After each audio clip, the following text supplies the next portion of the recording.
안녕 친구들, 돌아온 걸 환영해요. 오늘 경기에서 드러난 전력 차이는 자네트의 부재 하나로 설명하기엔 너무나도 컸습니다. 변명으로 넘어갈 수 있는 수준이 아니었죠. 정관장은 전혀 준비된 팀처럼 보이지 않았고 GS 칼텍스는 한 단계가 아니라 몇 수 앞선 배구를 보여줬습니다. 결과는 0대 3완패. 이 패배로 올스타 브레이크를 앞두고 충격적인 우연패에 빠졌습니다. 이제는 반등이 아니라 이 시즌을 어떻게 버텨야 할지를 이야기해야 할 시점입니다. 오늘 경기는 단순한 1패가 아니라 정관장의 시즌이 사실상 끝났다는 신호처럼 느껴졌습니다. 그렇다면 정관장은 대체 어디서부터 잘못된 걸까요? 이 극명한 격차를 세트별로 하나씩 짚어보겠습니다. 1세트는 요요로 접전이었습니다. 양 팀이 점수를 주고받는 시소 게임이 이어졌고 초반 인쿠시의 공격 성공률도 비교적 안정적이어서 정관장은 쉽게 밀리지 않았습니다. 하지만 중반 이후 흐름은 완전히 바뀌었습니다. 워밍업 도중 부상으로 빠진 자네트의 공백이 서서히 드러나기 시작한 겁니다. 주 공격수의 연이은 범실로 공격 흐름은 급격히 무너졌고 리시브까지 흔들리면서 공격 패턴은 단조로워졌습니다. 연결 과정에서의 실수가 쌓이자 점수차는 순식간에 벌어졌고 결국 GS 칼텍스가 25대 19로 1세트를 가져갔습니다. 정관장은 전반적으로 득점이 많지 않았습니다. 인쿠시는 4득점에 공격 성공률 40%로 나쁘지 않은 수치를 기록했지만 사실상 혼자서 감당해야 하는 부담이 컸습니다. 박은진 3점, 이선우 3점, 정우영 2점으로 득점 분포도 고르지 못했습니다.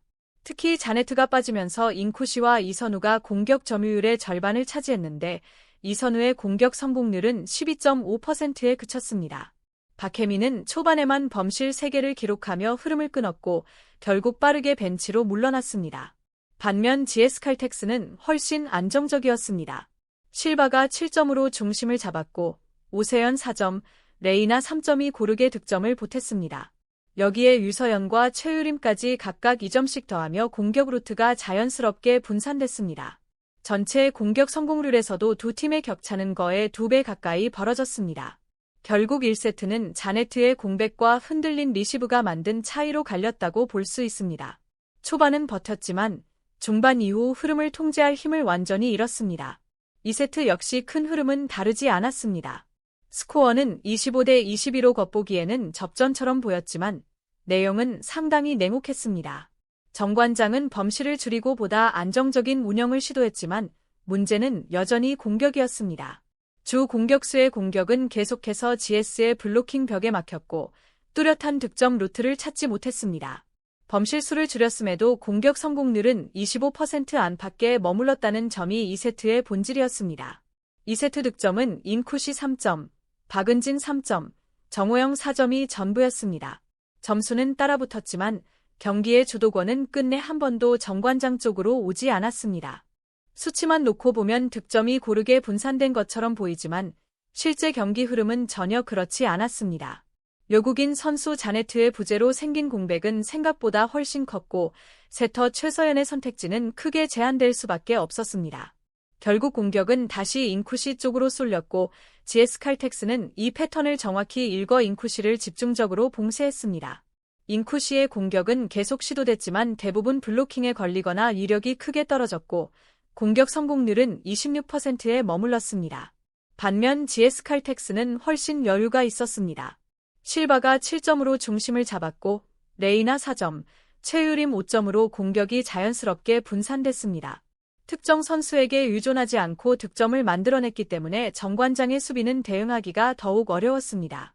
결국 2세트는 정관장이 크게 무너지지는 않았지만 그렇다고 이길 수 있을 것이라는 기미도 전혀 보이지 않은 세트였습니다. 실수를 줄인다고 해서 공격이 살아나지 않으면 경기 결과는 달라지지 않는다는 점을 분명하게 보여준 세트였습니다. 이런 흐름은 3세트에서도 전혀 바뀌지 않았습니다. 정관장은 결국 3세트까지 내주며 세트 스코어 0대 3, 또 한 번의 셧아웃 패배를 받아들여야 했습니다. 초반에는 어떻게든 따라가려는 모습이 보였지만 점수 차가 벌어지기 시작하자 경기는 빠르게 GS 쪽으로 기울었습니다. 3세트에서 드러난 정관장의 가장 큰 문제는 명확했습니다. 눈에 보이는 득점 루트가 전혀 없었다는 점입니다. 공격은 여전히 인쿠시를 중심으로 이어졌지만 GS는 이미 완벽하게 대비하고 있었습니다.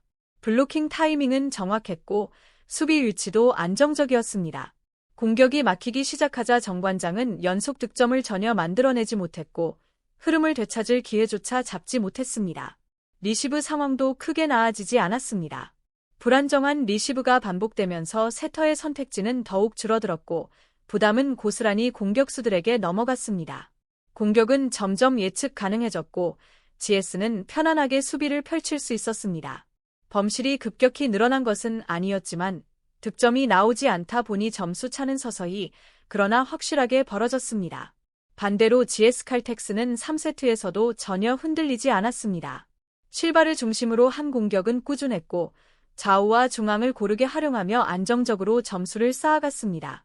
무리할 필요가 없는 상황에서 GS는 준비된 배구를 그대로 보여줬고 정관장은 이를 전혀 흔들지 못했습니다.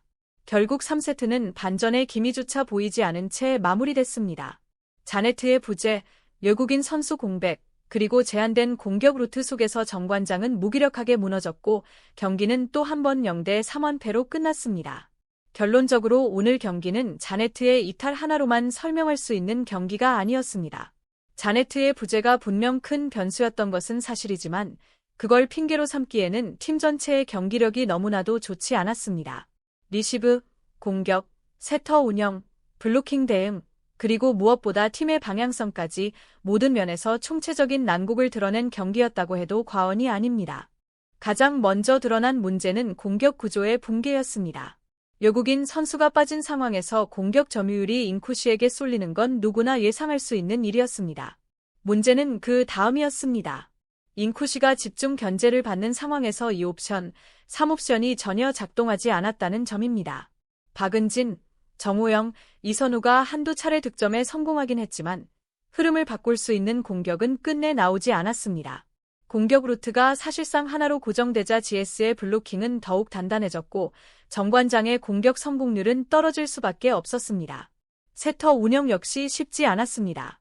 염혜선 이탈로 생긴 공백은 예상보다 훨씬 컸고 최서연은 제한된 선택지 속에서 고립된 운영을 할 수밖에 없는 상황이었습니다.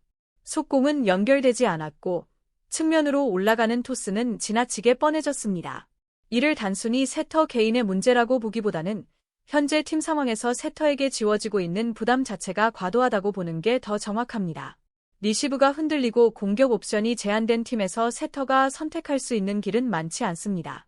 정관장은 지금 분명한 갈림길에 서 있습니다. 오늘 경기는 그 현실을 여과 없이 보여준 경기였습니다. 이제는 더 이상 미룰 수 없는 지점까지 와 있다는 사실만큼은 분명해졌습니다. 공유와 구독, 좋아요.